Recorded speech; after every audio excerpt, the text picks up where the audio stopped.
हाँ जी, पाकिस्तान का किस्सा याद आ रहा है मुझे कि जो हालात वहाँ के चल रहे हैं कि जो एंजॉयमेंट जो सिर्फ है वो एलीट क्लास की है, और बाकी लोग किस तरह से बेचारे सफ़र कर, वेरी वेल एजुकेटेड लोग हैं, वेरी वेल एजुकेटेड हैं, and they are suffering a lot.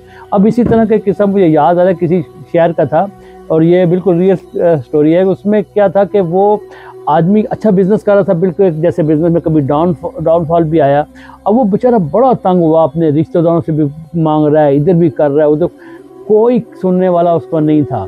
अब जैसे इन मुल्कों में जो होता है, ज़रा सा भी कुछ हुआ तो गवर्नमेंट आपको प्रोटेक्ट करती है, ये नॉर्थ अमेरिका, यूरोप, कोई सी मुल्क हो जाए।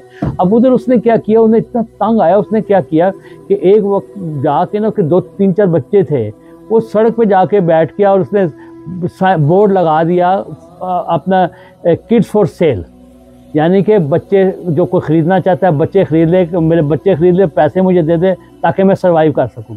अब जब वो बोर्ड लगा और वो बड़ा एकदम बड़ा सारी मीडिया में भी आ गया, टीवी में भी आ गया कि ये बंदा अपने बच्चे बेच रहा है और इस हालत तक पहुंचा हुआ है।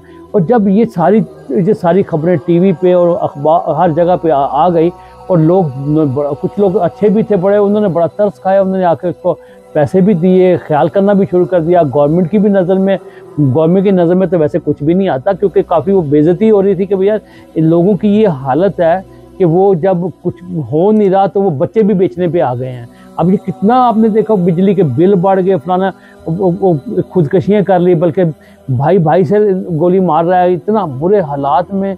अब बात ये है कि जो एक क्लास है वो तो हमेशा से ऐश करती आई है, 75 ईयर्स से हमेशा से ऐश कर ही रहे हैं, मौजें मार रहे हैं, और जो बेचारे मजबूर लोग हैं वो इस तरह से।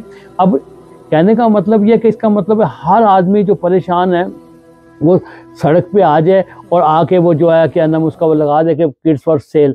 अब उस बंदे का क्या हुआ कि जब उसने वो ये लगाया, और पूरी दुनिया, ये खबर पूरी दुनिया में गई है कि एक आदमी जो अपने बच्चे बेच रहा है। अब उसमें जब उसने लगाया तो उसके बाद क्या हुआ कि उसने जो सबसे पहला काम किया, एक तो वो स्टैब्लिश तो हुआ है, सारा कुछ ठीक हुआ, जो हमारी नेचर है उसने साथ दूसरी शादी भी साथ ही की, ये काम भी साथ ही किया उसने।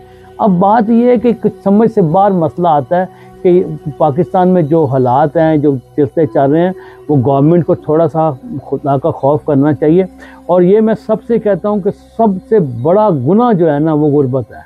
वो कहते हैं ना, गुर्बत कुफर तक जानी चाहिए। हर बंदे को कोशिश करनी चाहिए किसी तरह से भी ना उसको अपना सर्वाइवल की जंग करते हुए पैसा कमाना चाहिए, किसी तरह मेहनत करनी चाहिए, भाग दौड़ करनी चाहिए, सही डायरेक्शन में चलनी चाहिए, और अपना बिजनेस करें, अपने आप को आगे लेके आएँ, वरना जहन्नम है। ये कह दे जी मैंने मेडिकल कर लिया, मैंने इंजीनियरिंग कर ली, मैंने ये कर लिया, वो 5% में रहेंगे, सारी ज़िंदगी इसी तरह चलता रहेगा। तो अब ये बड़ी पक्की सी स्टोरी है जी, साइन बोर्ड लगा दिया है किड्स फॉर सेल और पैसे आ गए। अब सब तो ऐसे नहीं कर सकते, बस कितनी लोग तकलीफ में, बस अल्लाह ताला बेहतर करे, अल्लाह ताला करम करे।